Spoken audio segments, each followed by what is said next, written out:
Where did you come up with the idea of this book? Also, just how did you meet Tyler and get connected with the Emergent Ventures? And just tell me about the origin of the book. I just find this so interesting. My day job was in marketing, and we did not like do advertising for chocolate bars or trainers or like white goods. We did employment. So all major companies, organizations, even mid-level places, they have an advertising agency for their products and services, and then another one for their jobs. Because you have to go out to market and appeal to candidates, right? And explain to people, why is this a good culture? Why is this a good place to work? So I was the research guy thinking about, where is the talent? Where's the audience for these jobs? What's going on in the labor market? And I was increasingly seeing people in the 50 plus bracket being available, but not being chased by corporations, right? And then I got ill and I took some time off work, and I was doing a lot of reading of Penelope Fitzgerald, who is a novelist I really love, and just thinking about her and her life. I read the biography, the letters, all of it. And this sort of started bouncing backwards and forwards with what I went back to do at work, and thinking about the changing structure of the labor market and the idea that actually you don't always know how much potential someone has. Because she wrote her first serious novel when she was 60, and no one really expected it. And I got really interested in this topic, but I realized that like my clients were not interested. And the idea of a late bloomer was simply not on the radar for these organizations. You can come back to the labor force if you're like a mother and you've been out of the labor force for 5 or 6 years. They are desperate to appeal to you, reform their recruitment process, because obviously this is just obvious talent that like is finding it really difficult to come back in. But if you're like a 55-year-old and I'm saying, hey, this person could have a whole new career, they're like, we're not selling that to us. And then I heard Tyler Cowen on a podcast say the phrase, people haven't done anything yet, but maybe they will. And I was like, oh, that's it. That's what I've been noodling. And I was blogging about it. And one of my friends said to me, this is a real thing that you're blogging about. This is something. And then separately to that, it just got to the point where I wanted to quit my job. And I thought, to hell with it, I'll just apply for an Emergent Ventures grant and see what happens. And I got it, and I wrote the book. So it's a long story, but I do think ideas often come out of... There's a light bulb moment after a whole load of murky, fuzzy kind of stuff, right? Yeah. Let me ask this. Do these, in the book, it's difficult to spot late bloomers before they emerge. Yeah. Why is that? Is there anything that can be done to spot them in advance? And do these late bloomers, do they detect themselves? Do they feel they have something inside themselves? I'm going to start with that point. I don't think they always do. Some of them do, for sure. I don't know even if what I'm about to say is true, but I think to some extent the poet always knows that they are a poet. Right? Now, that's obviously not literally true, because there are poets like Edward Thomas who had to be told by Robert Frost, you must write poetry. People know that they have something in them, I think. But there are lots of late bloomers for whom that's not true, depending on like what are their circumstances. So Katharine Graham, who I start the book with, she had just lost her confidence through years of her mother and then her husband bullying her, essentially. And I think that really did get in the way of her, the way she thought about herself and what she was going to do. But it's very notable that at the crucial moment, her husband killed himself and she inherited the paper, which had been her father's paper, like it was her family's paper. Right? Yeah. At that moment, everyone said, you should sell it. You should not do this. And she said, to hell with that. I'm not going to be the one that sells the family paper. She got this great reserve of courage, and she looked back when she did the autobiography, and she said, actually, I did realize that my father supported me and believed he was long dead by this point. Yeah. So it was there, but it had just been squashed down so much. So I think even the fact that she was quite patrician, quite privileged, even that had all been knocked out of her. So I think it varies a lot depending on your circumstances and what's happening in your life.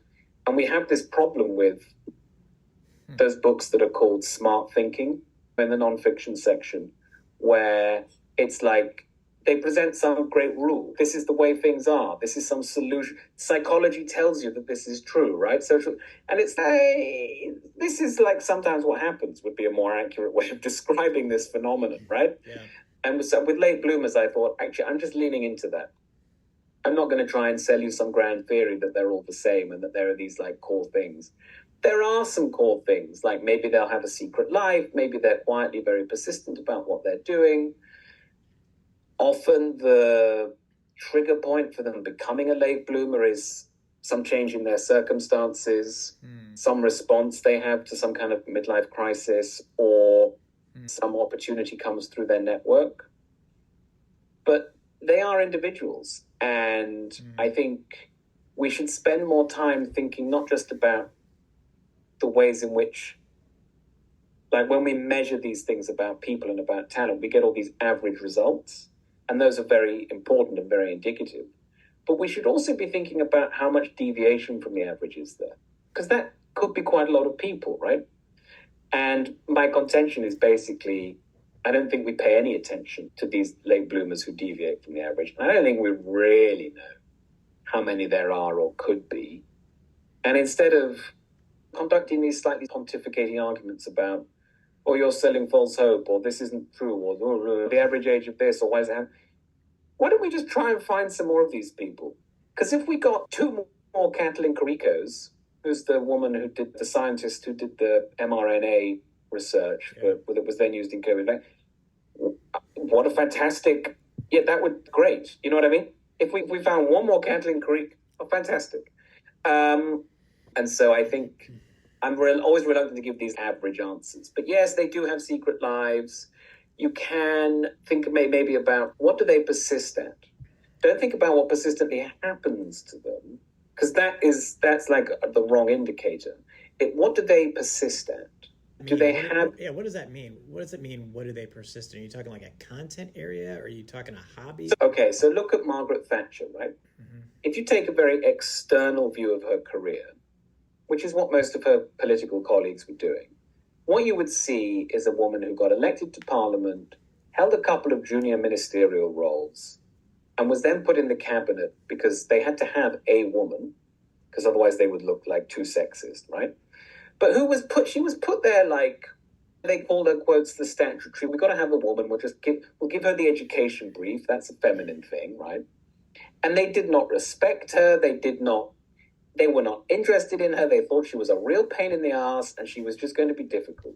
So the external view of Margaret Thatcher's career is she's done great. She's one of a small number of women that's elected in Parliament, and she's sitting. But really, no one is thinking, oh my goodness, Margaret Thatcher's going places. She's really... A handful of people are saying this, but no one is thinking she'd be Prime Minister. Yeah. Now, if you can get behind that appearance and not be bound up with, is she screechy and irritating? You know what I mean? Does she have crazy right wing? If you can get beyond these appearances, there are a couple of people who say, actually, you know what? She's energetic. She's decisive. She's got integrity. Like, people are actually seeing these kind of leadership qualities and saying, so someone from the American embassy arranged for her to go to Washington and meet people because he said, look, this is some new talent in the House of Commons in England. We should make a note of this. It's notable to me that the one person who truly saw her abilities was outside of the English system. So he was not blinkered, right? He did not have the lens of thinking about the narrative of English politics and thinking about how irritating she would be to have as a colleague in cabinet or whatever. He was just going around meeting people and saying, she has got a lot of energy compared to some of the other people in Parliament. What a decisive woman this is, my goodness.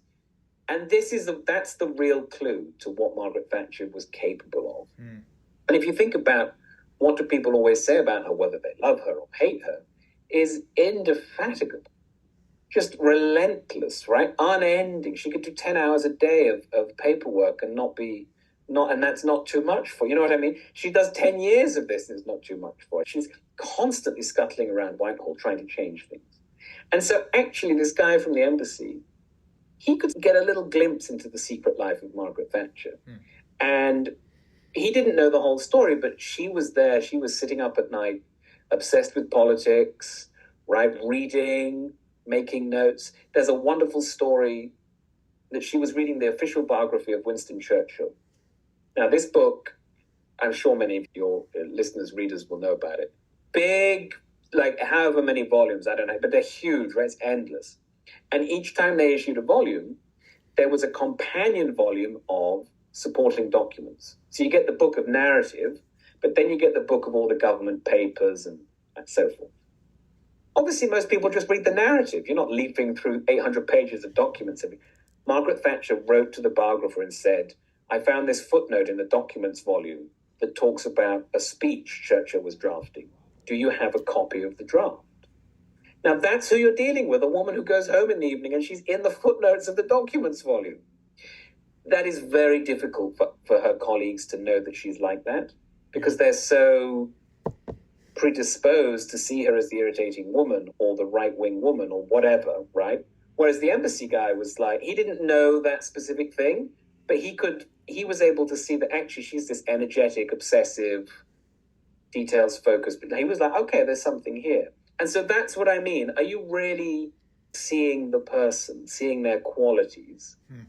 Or are you just fitting them into the way you already think about stuff? And if you're just interested in, we need a statutory woman, put her in, you're never going to make a proper assessment of her capabilities.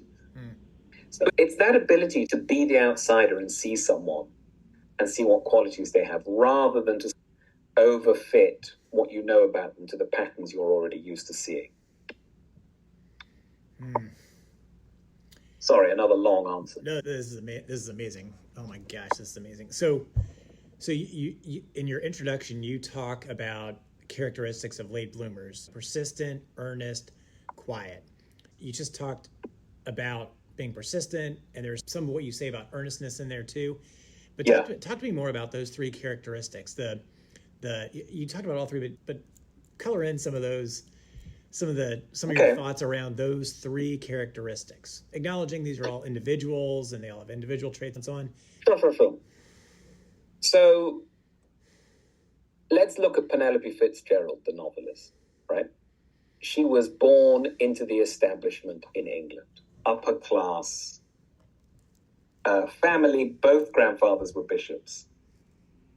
And she was born in the middle of the First World War. So it still means something that they're bishops. She was born in the Bishop's Palace in Lincoln. So she's born into this kind of significant family. And they're a very intellectual family. Her father edited Punch, which was one of the major magazines.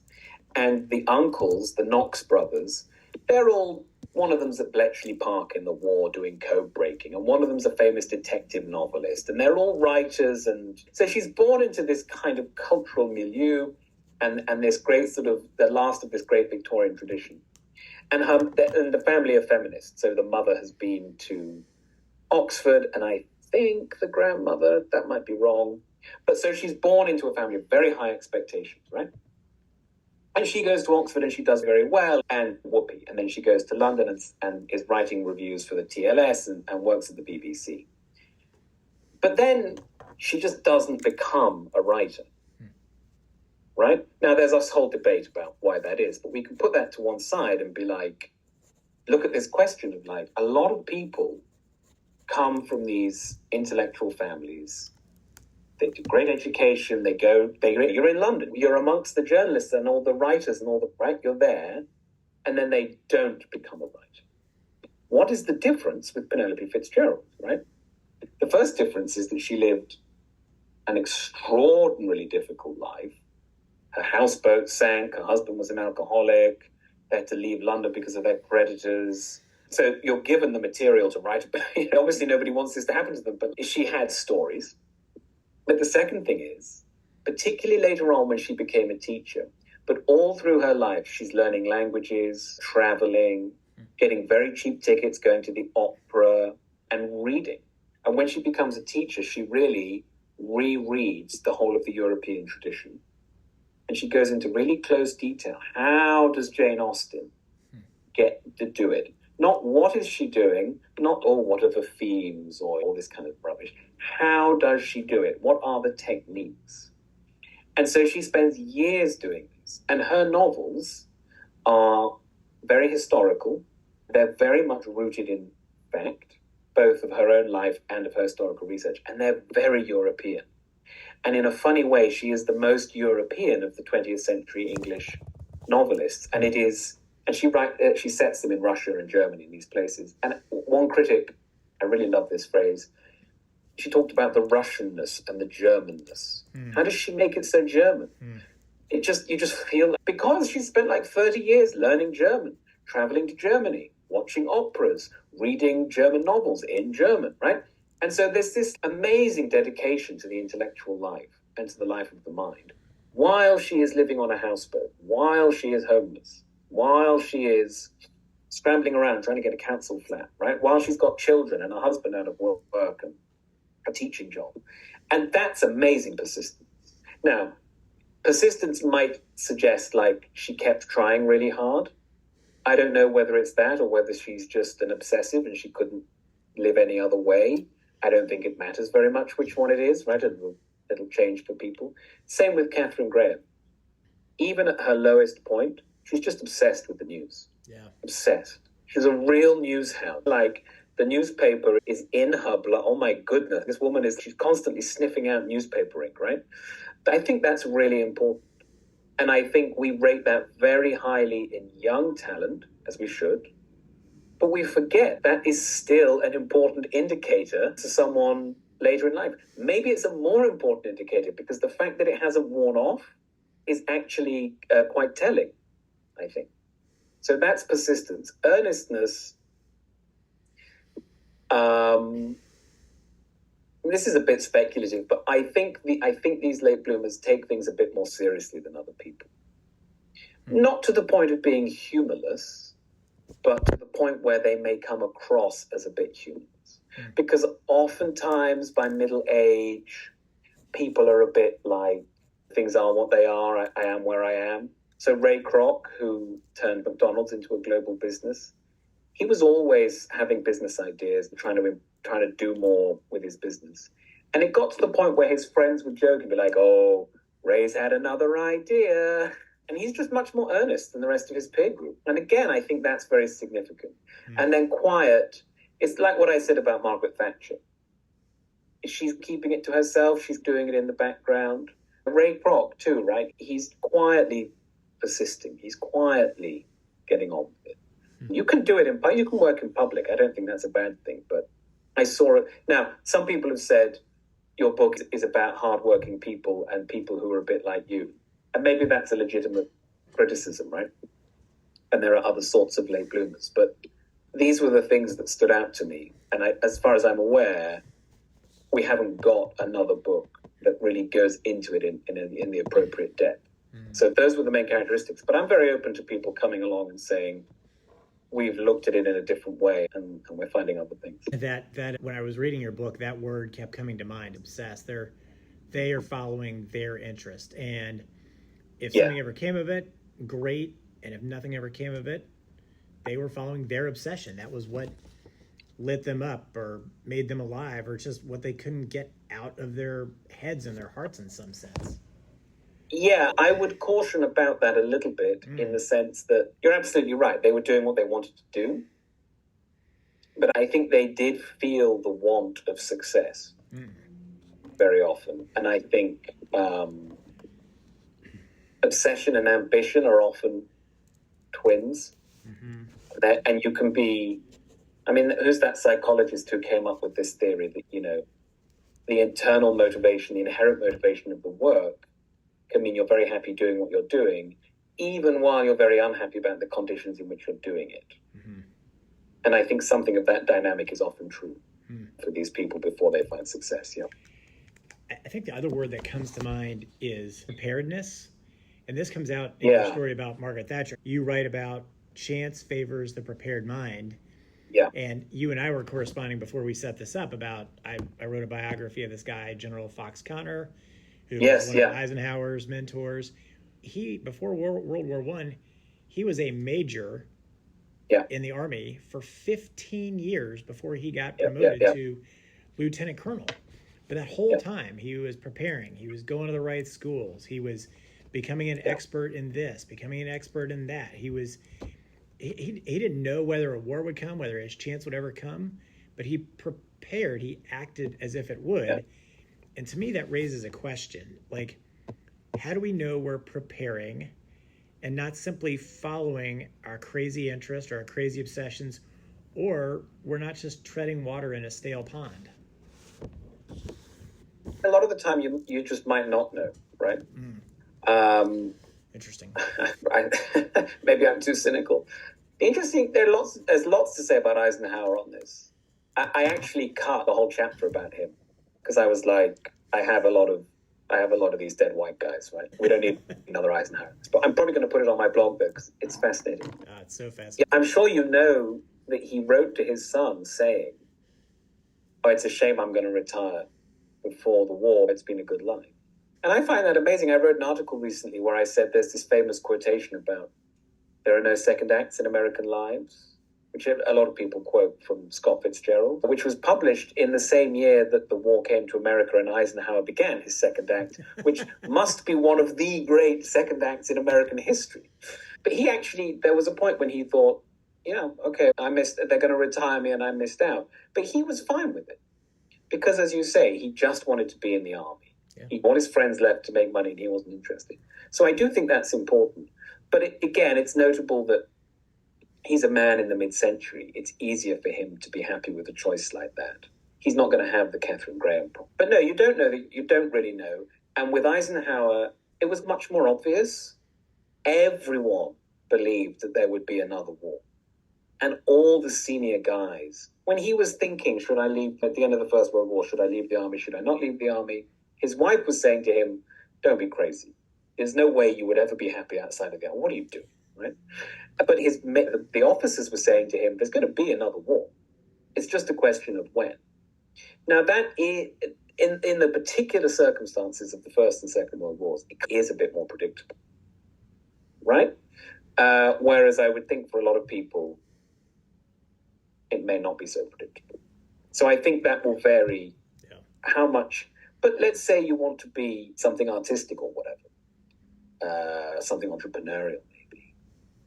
I think there's a lot more you can do. You don't have to wait for a war, right? You can just do a lot more and get your work out there and make it. Obviously, no guarantee of success or whatever. But so I just think it'll vary a lot.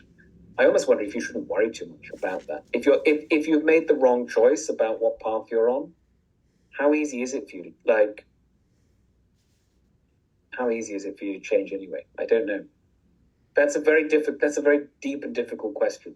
And I would think that talented people are, I don't know, they're good at intuiting that and they're good at thinking about that. Something you just said sparked another question,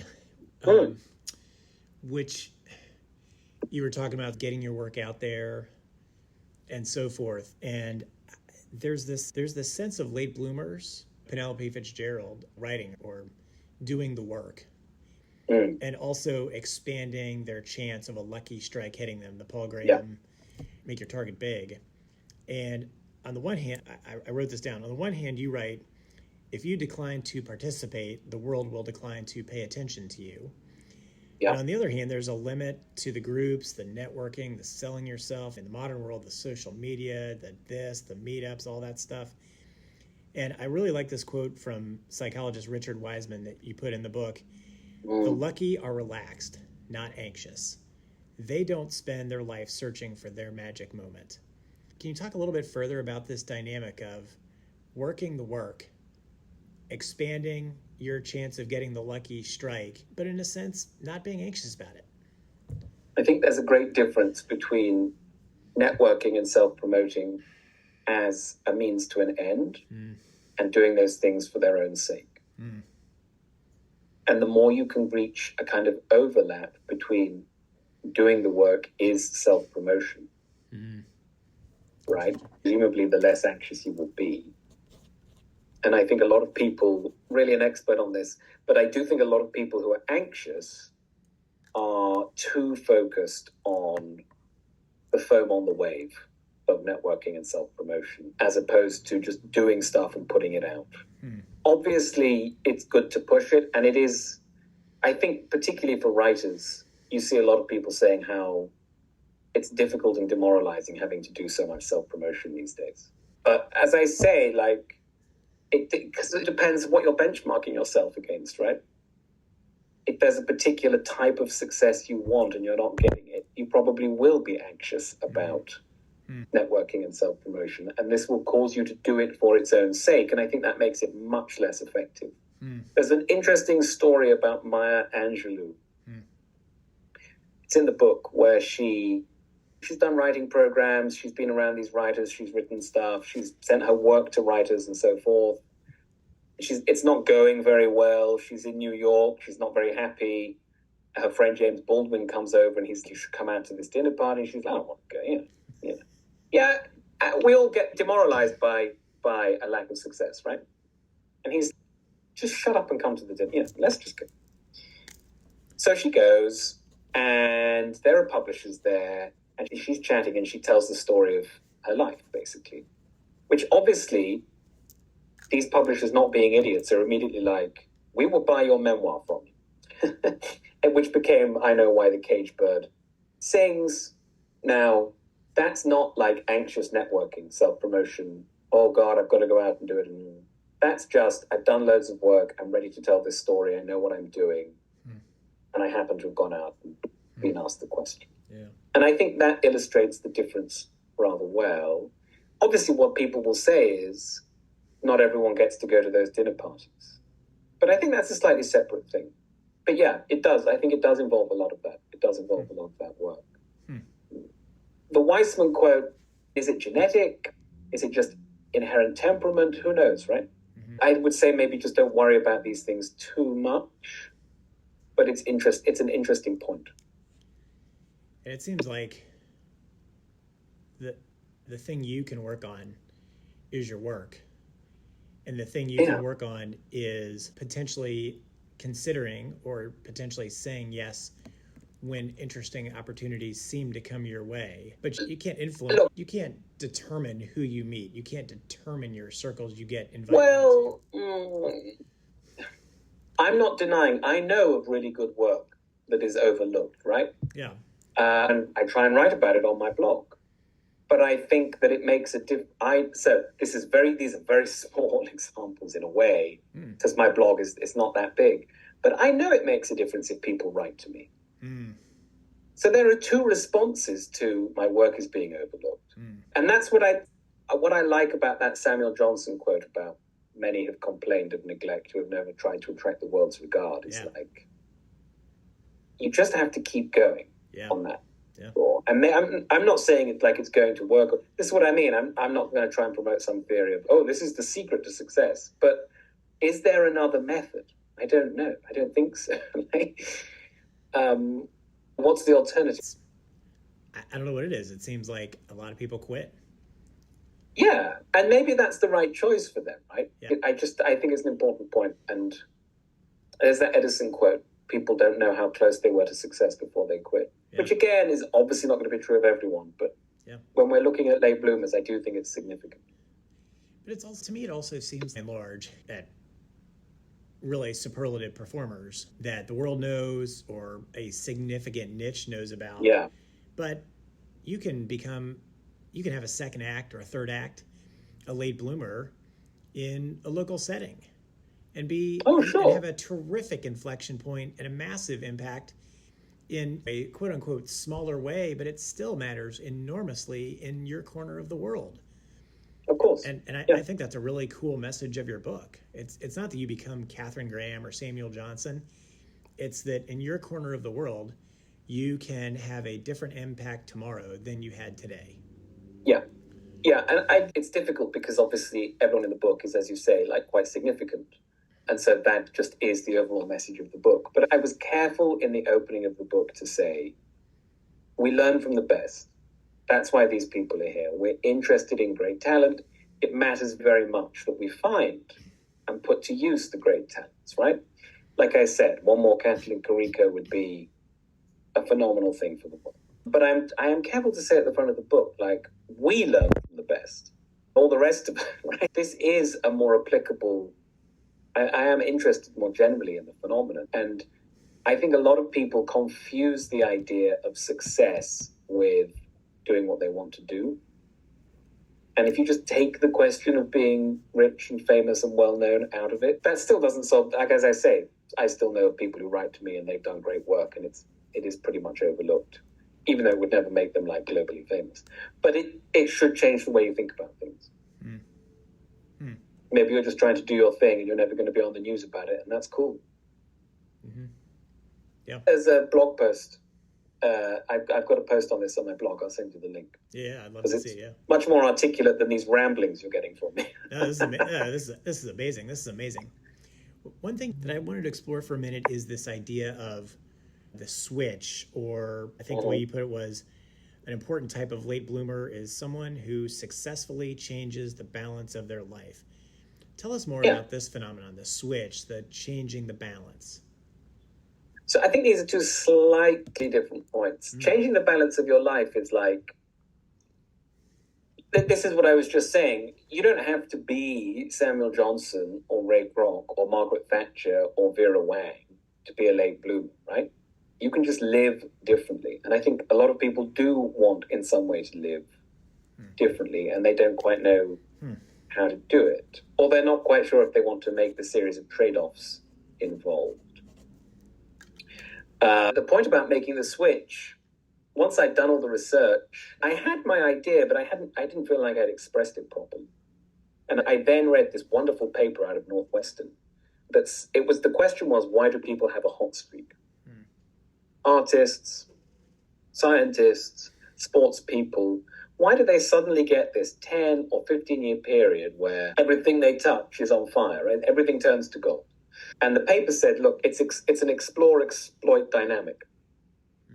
So they have a period in their career where they're looking around, trying new things, new ideas, exploring different options. And then at some point, they go into the exploit phase, where they say, I'm picking one or some of these things that I've discovered, the most interesting things I've found, and I'm really going to go to work on them and deliver stuff based on this. And so, for example, if you're a scientist, maybe you've been in an academic setting or a research lab and you've been doing your explorations. When you go to exploit, you're probably going to go, you're going to go like to a more commercial organization, and you'll have a team and you'll have project managers and they're really set up to exploit, to deliver, to make stuff. What the paper said was that these people have both of these phases, but what's really important is that they choose to switch. It's changing from explore to exploit. That is the particular thing that makes the difference for a hot streak. And I think that's really important. And my argument is, it happens to different degrees of intentionality with late bloomers, but it happens through networks, circumstances, all that kind of midlife crisis thing. My favorite example is of Audrey Sutherland, who looked in the mirror and said, come on, lady, you're getting old. If you want to do this, you've got to go now. And she did. She quit and she went solo kayaking in Alaska in the Arctic Circle, and she had bear encounters, and it was phenomenal. And she was 61. She kept doing it for 20 years. The woman is a total hero. Everyone should read her books, Paddling My Own Canoe and Paddling North. They're very well written. She was her own interruption, right? She knew that she had to make that switch. And she knew that nothing was going to come along and do it for her. Sometimes it's very intentional. Other times it's like Maya Angelou, right? It's like James Baldwin takes you to dinner and, I have an opportunity. I am going to choose to switch into the exploit mode here. Okay. Interesting. Oh, I love that. Another way you both, I don't know, tell me if I have this wrong, but another thing you write about that people could use for exploring or exploiting is a peer group. You quote Paul Graham saying, nothing is more powerful than a community of talented people working on related problems. And you give the example of the Inklings of Tolkien and C.S. Lewis, and the club of Samuel Johnson and Adam Smith and all those folks. Talk to me a little bit about that. I just found that so intriguing. How do people go about finding a peer set that they fit in with, that will support them and that they can support? It's a very difficult question. I don't know. Do they find their peer group, or does their peer group find them? I don't know. That's a great question. I don't know. I think this is linked to the idea that if you decline to participate, the world will decline to pay attention, right? And one thing you're doing while you're doing your work and networking, whatever, is you're trying to find your peer group. And I think for some late bloomers, they don't realize that's something they should do. Now, not all of them have this, right? This is just one way it happens. But there's a quote from Henry James. I think he was talking about Nathaniel Hawthorne, where he said, Hawthorne's obviously brilliant, and he taught himself to be a genius writer. But it's such a shame he didn't have a group of peers to work with, because he would have learned it all so much quicker. So I don't know that it necessarily is the only way. But once people find that group, it's very important. Obviously, just you have to be looking. It's very difficult to know. You can't really give advice about what group will be right for each person, because it'll change so much. But where are the people that you find interesting? Go to them, right? Email them. Find them on social media. There are lots of these options now.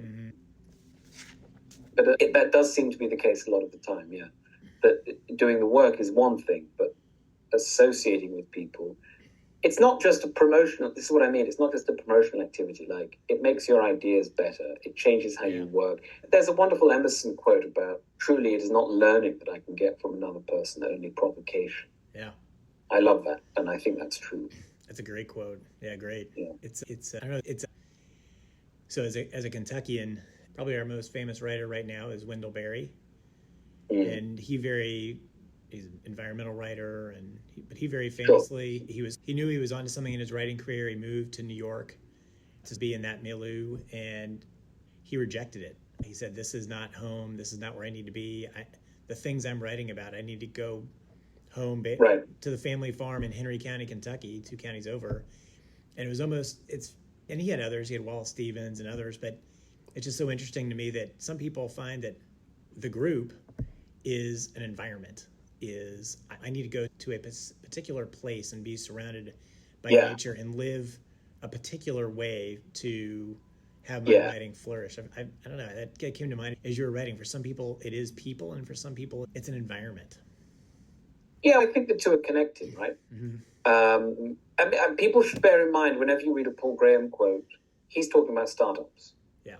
That's right. And so if you want to be Wendell Berry, walking around in the woods is probably a much better idea than like hanging out in New York. Yeah.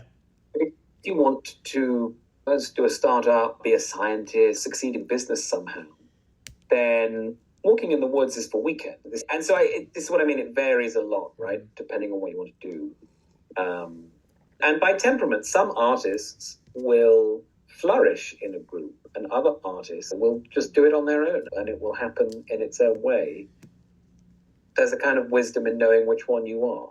There is. Or more often, what is the correct balance for you? Yeah.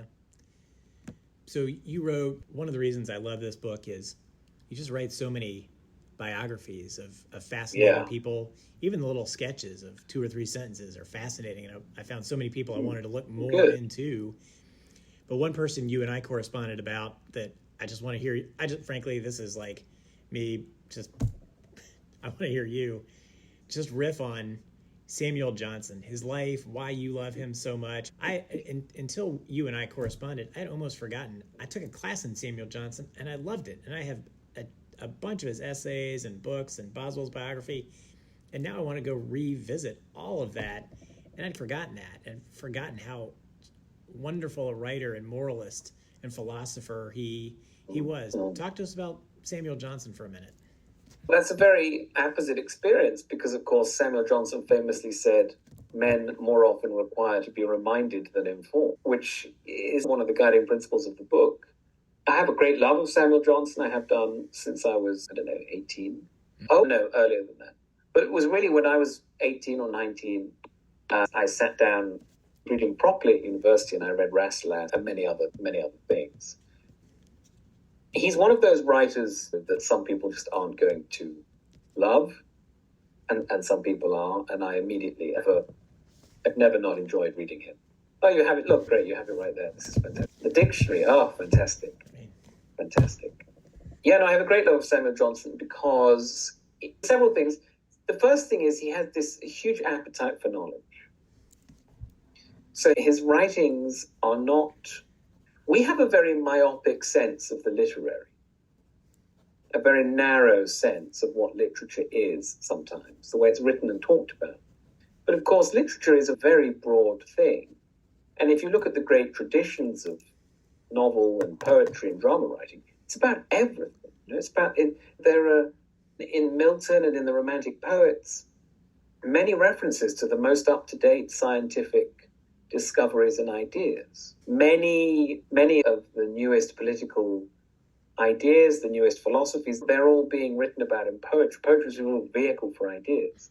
We now have a much sort of, sometimes a much narrower view of literature. Johnson is one of the broadest of writers: economics, industrial process, science, morals, philosophy, the nature of language.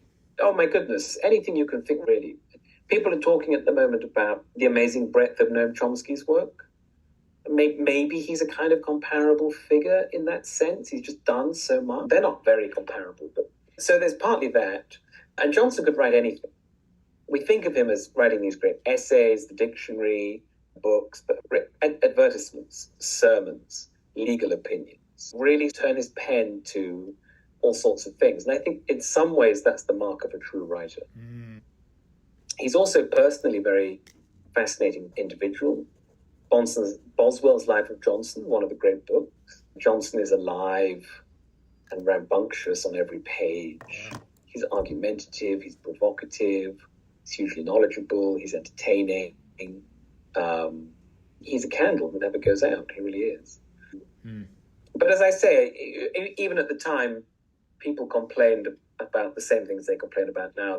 People would read the Rambler essays and say, there are so many hard words in this, I'm going to break my teeth on them. Maybe an acquired taste, I don't know. But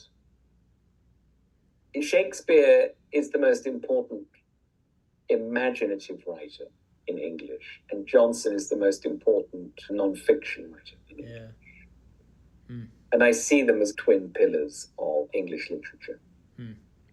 Yeah, I don't know, if you were going to make a tripod, I think you'd add the King James Bible as another enormously valuable religious text. Right, maybe Wycliffe. Yeah. Can you tell us a little bit more about someone who you uncovered as part of your research that you didn't get to include in the book for whatever reason, or maybe it's just a short snippet, just someone who stands out to you, like, I wish I'd been able to write more about this person, and just tell us a little bit about that person. Yes, the Ray Kroc chapter was initially a double story, where so in that chapter, I take David Galensson's theory of late blooming in artists, and I apply it to the life of Ray Kroc, who did fast food. And I'm trying to show you that this is a pattern that's not just for writers and painters. It also applies to people who fry burgers, right? And that was initially a double chapter of Ray Kroc and David Ogilvy. Oh, yeah. The advertising, words like tycoon and mogul don't seem appropriate, but kingpin, whatever. He was the big Madison Avenue guy, right? Mm-hmm. And I cut the whole chapter, I cut the whole thing about him. But he's fascinating. The year before he opened his agency, when he was, 38, 39, something like that, he was living on an Amish farm. And he was play acting of being an Amish farmer. I don't think he was a very good farmer. But he has this fascinating life. He's an Argus salesman, a chef in a French hotel. He worked in advertising for a couple of years, but he was in the business side of it, not the creative side. He'd never written an advert before he started his agency. He worked in intelligence during the war. And then he goes to the Amish farm. And so it is. You're like, this guy's just setting up an advertising agency. But he'd been, again, obsessed with advertising for his whole life. And at night on the farm, he would sit there with the lamp on, studying the history of advertising. And he had been doing that. He'd worked in market research with George Gallup. So he had a big entry into the idea of doing market research for advertising. He was fascinated. But he really knew everything there was to know about advertising by the time he opened his agency. And that's that kind of quiet persistence, right? So I took him out. Maybe I'll publish that chapter on my blog, because he's a very interesting figure. Yeah, I love that. That's great. I have a question, and maybe neither of these is true. I'm just curious. It came through a little bit in the Katharine Graham story. Yeah. And it comes through in other ways. But as we age and as if we haven't caught the success we think we're capable of, what are we hampered more by? Are we hampered more by our diminished sense of ourselves through frustration, failure, or are we more hampered by other people's disappointment in our lack of success? I think that will change a lot depending on the individual, won't it? I think that's a question of personality and temperament. And maybe some people don't feel that at all. It's my moment hasn't come, my chance hasn't come, and it'll come, and I'm... Yeah. Interesting. I don't think that's the sort of thing we should generalize about, really. I think it's a great question, and I think people who feel it actually give it some attention. But I don't know that I've got a good answer. I think it depends on what's going on. Think about the people in the book, very different answers for all of them. Yeah. Yeah, Katharine Graham very clearly from her mother, from her husband. But it's both, isn't it? And it's both, yeah. Yeah. By the end, that's my point. I think the answer is often quite complicated. If you're someone reading this interview or another interview or reading the book and you feel deep inside that you have some contribution to make to the world, but you haven't yet, how would you say that you can improve the odds of making that impact, of that happening? I don't know, because it varies so much by the person, but some of the main messages of the book are like, do the work, right? And then get it out there. Yeah. And think about whether the gap is in your opportunity. Are you in the right sort of circumstances? So changing the sort of culture that you're operating in, working and living in, is very significant. Do you have the right peer group? All these things we've been saying. Is it a question that you need to look yourself in the mirror like Audrey Sutherland and say, come on now? If not now, when? I think all of these things are there. The particular combination is down to the individual. That's what I mean. A lot of books would just tell you what the answer is. Yeah. But I think that's a lie.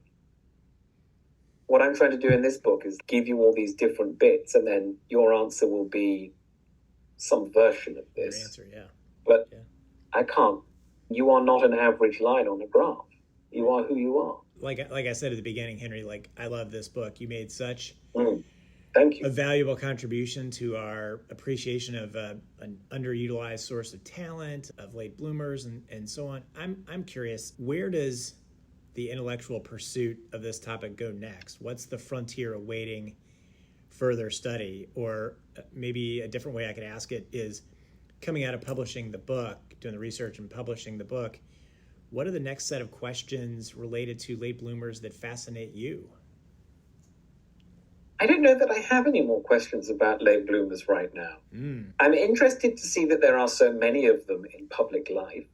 There's a wonderful article, I think in the New York Times, that has many charts showing when Taylor Swift's most successful songs and albums were. And she, to me, very clearly seems to be a late bloomer.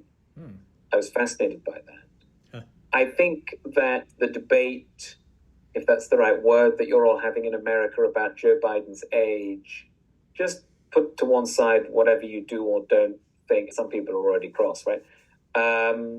But it's remarkable that you have a president who has done the job at that age.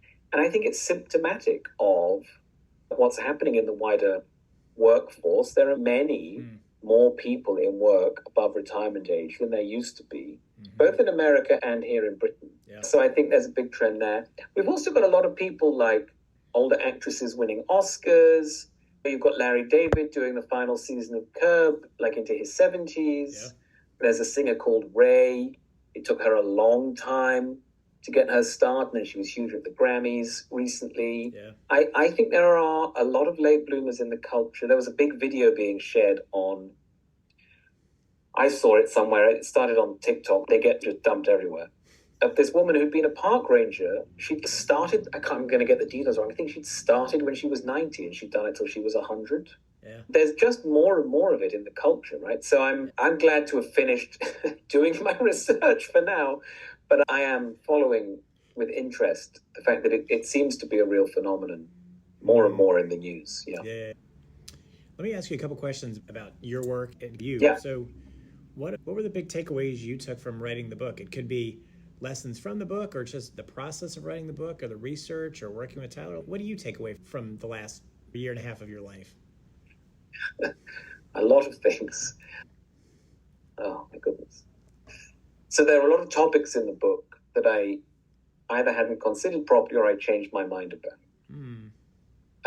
I was most fascinated by network theory, and that was the thing that I came to take much more seriously than I had done, and the importance of peer groups and networks and things like that. And I'm very pleased to be part of the Emergent Ventures group, which is where I got my grant to write the book.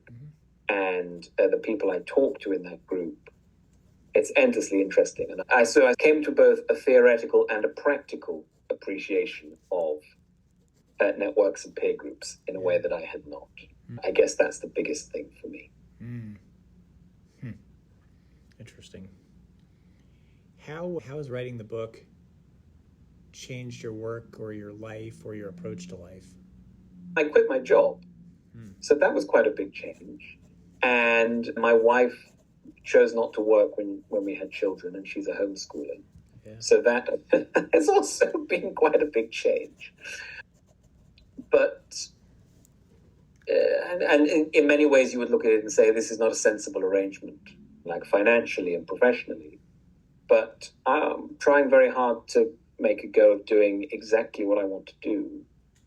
And Jerry Seinfeld gave an interview recently, and he said that when he got the opportunity to do the pilot for Seinfeld, I don't remember who, but someone who was then like a very significant comedian said to him, don't let them change it.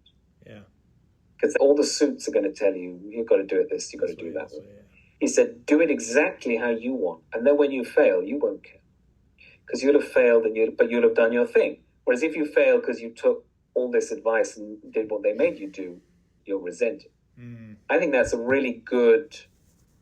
I like that, and that's where I am. So you mentioned, not that you're played out, but you've done the research, you've done the work on late bloomers that you want to do. What's the next work you want to do?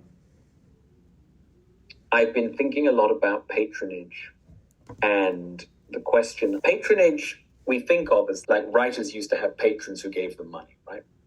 And we think of it like that, or in politics, like politicians give their associates jobs and so forth. Yeah. And in some ways, this is a bad thing. It's favoritism. It's nepotism, like nepo babies. And economists would say it's not very efficient. If you allocate positions based on who do you know, rather than based on meritocracy, you're obviously not going to get, you're going to get inferior performance. And yet, if you look around, I think there is a lot of patronage in the model through grants and schemes like that. But also just, if you're in a corporate environment, you have to have a mentor to get above a certain level. And now that's not exactly patronage, but one of the things you want to do is have your mentor become your patron and say to the other bigwigs, if this person is great and we should be encouraging and promoting them. So why is it that in a profit-driven corporate environment, the supposedly inefficient mechanism of patronage is being used? And so this is a question that I'm working on right now. I also have written a series of articles, series of essays about talent for a firm called Entrepreneur First. And it looks at like the role of failure, autonomy, and a big piece for them about René Girard and his theory of mimesis that a lot of people think explains the world. I really enjoyed writing those pieces as well. Would your ideas around patronage extend sports, athletic endeavors too? It just seems like so many sons and daughters of sports figures are becoming well-known and successful in sports themselves. They've lived that life since they were 2 years old. Yeah, that's interesting. I haven't seen any studies about patronage in sports, but I'm going to go and look that up. But I've been reading the studies and trying to work out. Yeah, Why do we start? Because patronage obviously works in some way. Yeah. It's obviously not totally rigged. Yeah. What's going on? So I'm gonna. That's a great hint, and I'm gonna go. I'm not a very sports-oriented person, but I'm gonna go and look that up.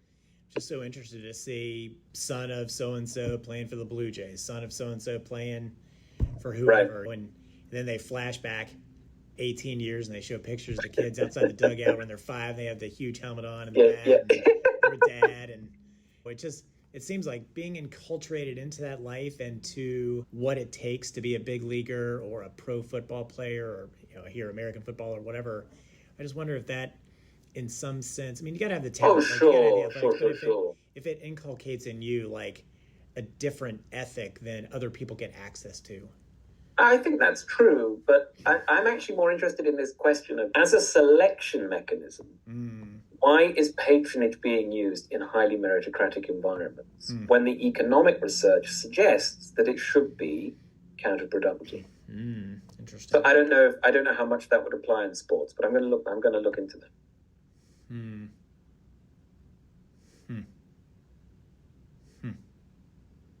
I can't give away my answer, of course. That's top secret until the piece is published. Yeah. I wonder how that has to do with boards of directors, too. Just going back to some of my early work, like typically the CEO picks or has a heavy influence on new board members.